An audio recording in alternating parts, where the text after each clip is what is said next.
The 2025 Monaco Grand Prix was boring. It's the biggest piece of dog shit. So boring, in fact, that I decided I could do a better job with my very own Formula One team. That's right, watch out McLaren. Goat Racing is entering the grid with an all-star lineup of Latifi and Ricciardo, just in time for GTA 6. Genius idea, right? But then I started wondering, how do you actually create your own Formula One team? Surely it's possible. New ones come and go all the time.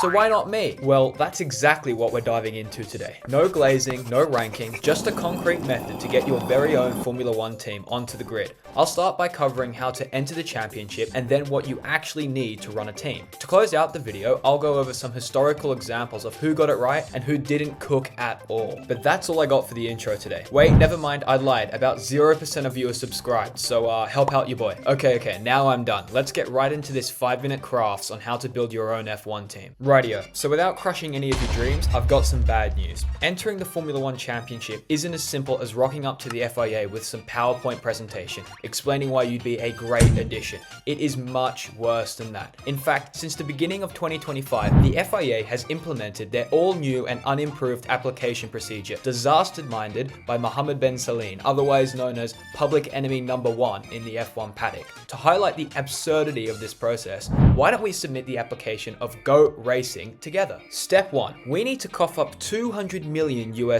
as an entrance fee. Best part of this is that the $200 million is basically a write-off. This isn't like a deposit we can invest in the engine, chassis, drivers. Nope, we're effectively wiring the equivalent of a small African country's GDP to the FIA like it's our lunch money. Plus, this doesn't even guarantee Goat Racing a spot on the grid, as the other teams need to approve our request as well. Step 2. Now we need to actually have our application accepted by the FIA. Approved! And believe me, their grading criteria is ludicrous. How this works is that we need to demonstrate to the FIA that Goat Racing has all the necessary infrastructure, financial resources, human resources, experience, technical ability, and maintenance capacity in order to participate. Now, at first glance, this might seem pretty realistic, but believe me, there is more to it. Take the financial aspect, for example. Even though we're obliged to cash app them $200 million, we still need to provide evidence that we have sufficient funds to race. Mind you, sufficient funds isn't, oh well, yeah, we're gonna sell t-shirts, water bottles, ooh, and maybe fridge magnets. No. The FIA determines funds to be hundreds of millions of dollars because, we've all got that stuffed in our mattresses, so that's pretty fair logic. Anyhow, you get the idea though. In order to be deemed capable, we essentially need to have the financial base of an S&P 500 company. On top of this, the FIA also demands that we present them with a detailed business plan for the first 5 years of the project. Yeah, you heard that right. Just in case we decided to dip and flush the $200 million fee down the toilet after one season for shits and giggles. The FIA figured that the best way to counter this was to install a Soviet Union-inspired 5-year plan authenticity checker. Step 3. Assuming that Goat Racing somehow passed the previous 2 steps, there is still one final step remaining to ensure that our application is accepted, and it is by far the most laughable aspect. Right, so we need to prove to the FIA that we will add value to the sport. Once again, at first glance, I can see the good intentions of this policy. In our case, Goat Racing would create jobs, sell the coldest team merch imaginable, spice up the competition, and would benefit all parties concerned. But of course, it's not that simple.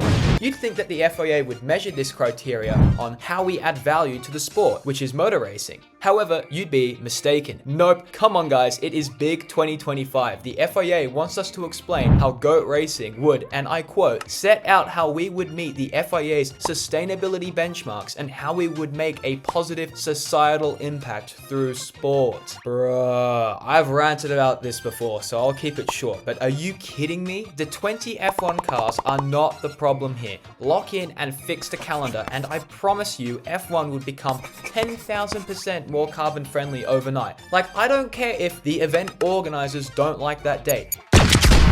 There is no reason we need to be going to Canada this weekend after being in Europe last weekend and then going back to Europe next weekend. Problem solved. Alright, I'll stop dragging the F1 climate debate, but hopefully you can now see that a lot of the application criteria that Goat Racing needs to meet is pretty excessive to say the least. If that was all a little bit abstract, just think of this like a college application. Only the dean is a moody Christian Horner after losing last year's Constructors' Championship and the tuition fees are a light $200 million.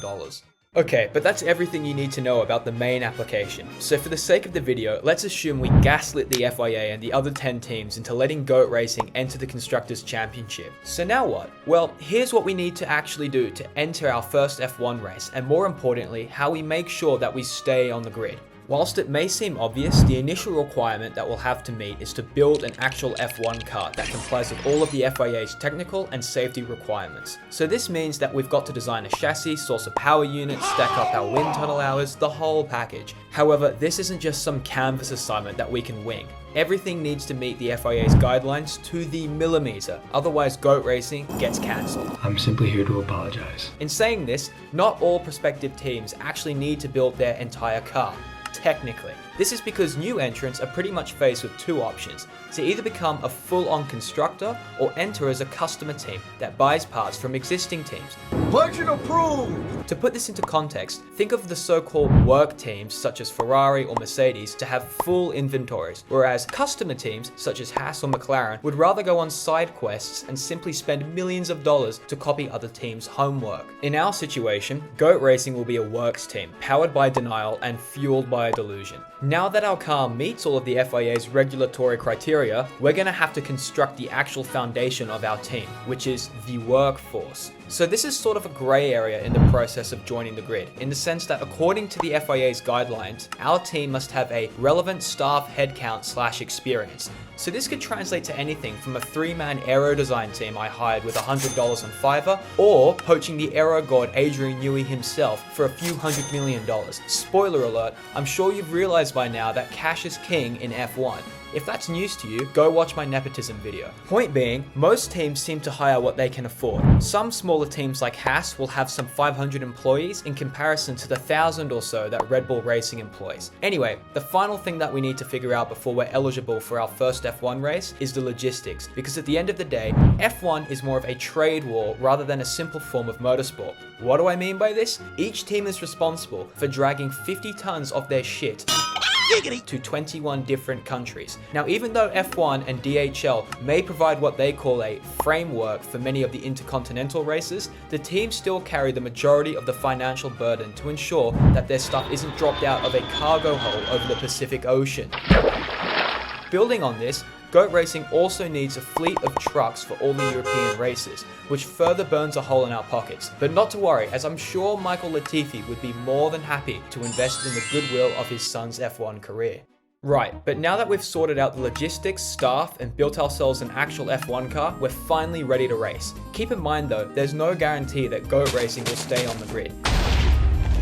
In fact, there's been some 172 different constructors in the past 75 years of Formula One, and Ferrari is the only team to have remained on the grid for all of this time. Therefore, in order to replicate the generational run that Ferrari accomplished, I'm now going to go over some historical examples of what the do's and don'ts are upon entering the F1 grid. First up, we've got HRT. If I had to describe this team in one word, it'd probably be forgettable. HRT entered F1 in 2010 and raced through to 2012 and had absolutely nothing to show for it. Like, these guys didn't score a single point. Regarding the criteria I already talked about, HRT fell short in just about every single aspect, with the main flaw being their incredibly underdeveloped car. For example, they missed out on the 2012 preseason testing, as their car failed the mandatory crash testing. And to make matters worse, the team wasn't permitted to race in the opening round in Australia. This was because neither HRT driver could set a lap time in Q1 within 107% of the fastest time, meaning that their car was approximately 7 seconds off the pace. Part of this underperformance trickled down to the fact that their financial department was also in shambles, as the team had 3 different owners in 3 years. But yeah, their short stint in F1 wasn't exactly memorable. Moving along, another team that didn't quite get it right was Toyota. Now, on paper, it may seem like their 8 years in F1 were decent. They stood on 13 podiums, held pole position 3 times, and placed 4th in the 2005 Constructors' Championship. However, none of these stats reflect that Toyota had arguably the largest budget on the grid. For instance, in 2008, it was reported that their budget was higher than all other constructors, sitting on about $455 million. When you compare that to their 5th place in that year's Constructors' Championship, it really makes me wonder what on earth they were doing with this cash. because God knows how much the F1 community would despise GOAT racing if we had a budget sitting around $500 million. Whoa. Say what you want, but Latifi dominance would never bore fans. The final team I'll cover is one that got everything right, and I mean everything. Brawn GP entered F1 in 2009 and then dipped at the end of the season. In their single year of racing, the team won both the Constructors and Drivers' Championship, making them the only team in F1 history to have a 100% championship win rate. The reason I say they got everything right isn't just because of this stat. I'd argue they had by far the best livery on the grid with the less is more approach, and had some of the best drivers available. Whilst their early dominance is largely attributed to that year's regulation changes and the double diffuser exploit, I'm always going to believe that there was more to it. Like if someone tried to convince me these guys were playing in creative mode, there's a solid chance I'd believe them. But there you have it. I'm sure that by learning from some of the other teams' past failures, that GOAT Racing would be a feared opponent on the F1 grid. If you disagree with me though, that's completely fine. Now that you've watched the video, you should be able to know just about everything you need to about the process to get your own team on the grid. Great success. But if that's not your cup of tea either, you could easily do what most teams do and buy out another one, essentially bypassing a large portion of the tedious BS I rambled about. Who knows, maybe one of you watching could be the next Toto Wolff. I don't care what the boomers say, we are not generation cooked.